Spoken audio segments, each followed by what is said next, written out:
Prólogo. Este livro é formado de dados reais e histórias inventadas, que poderiam ser reais se eu tivesse nascido 100 anos antes e conversado com cada um dos personagens que aqui aparecem. Nunca é fácil descobrirmos de onde viemos e para onde vamos. Talvez essa seja a grande questão do ser humano, uma questão existencial que somente as mentes pensantes possuem.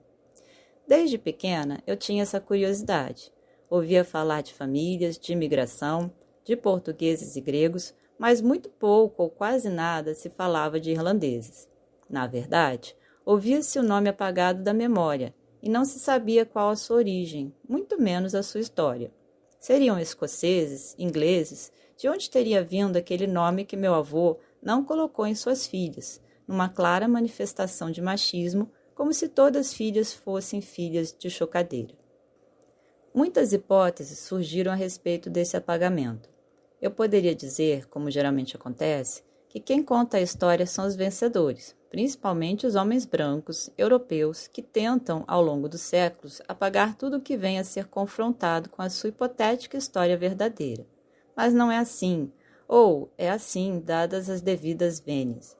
Entretanto, não se poderá fazer uma história a contrapelo, como Walter Benjamin diz, já que todos aqui descritos já se foram e não poderão mais dar seus testemunhos.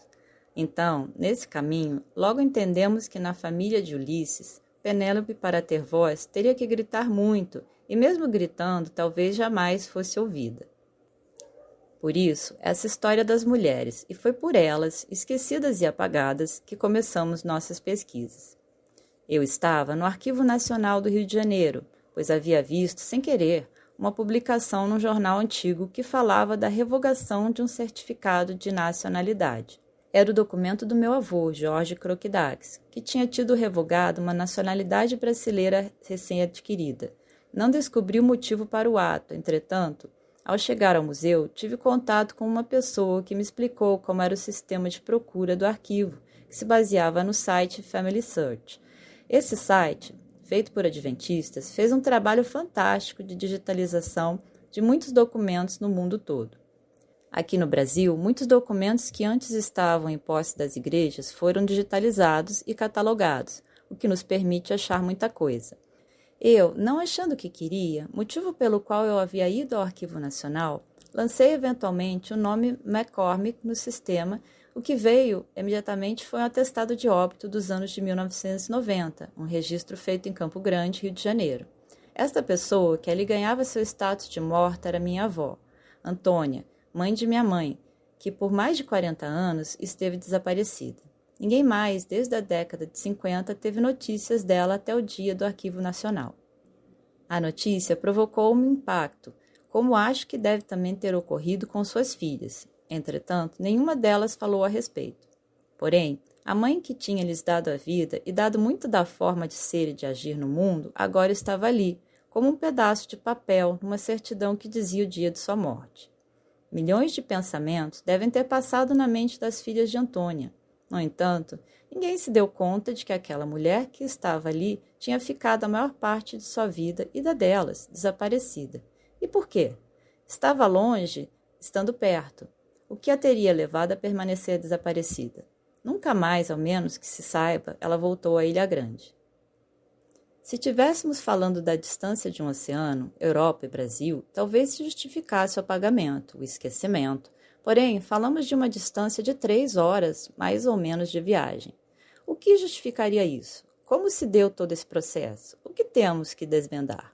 Ao longo dos anos, estive à procura de documentos, histórias que fizessem ressurgir, pelo menos para mim, o que aconteceu com esta família.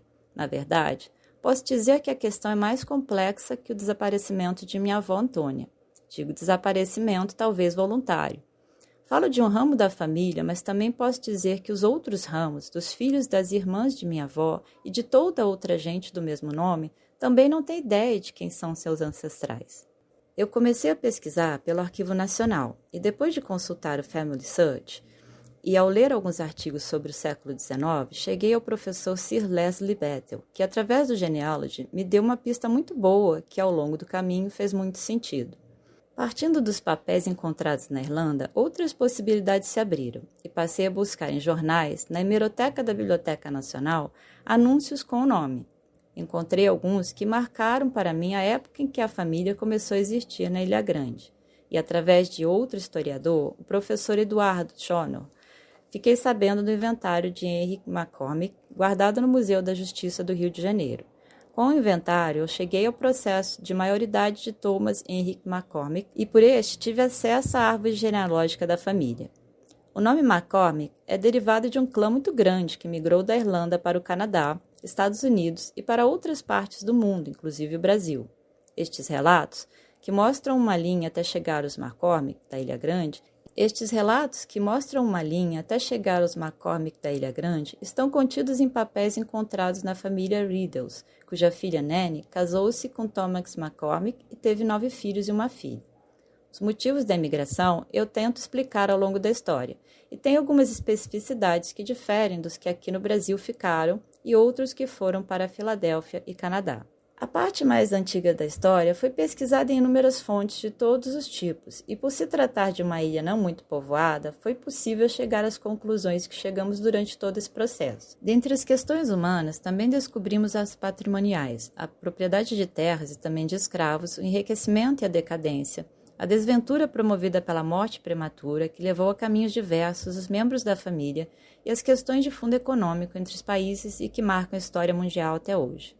É preciso dizer que, ao tentar montar esse quebra-cabeças, me deparei com uma ainda maior conscientização de todo o processo de colonização e controle, que alguns países querem ter sobre outros, especialmente para ter benefícios e oferir lucros.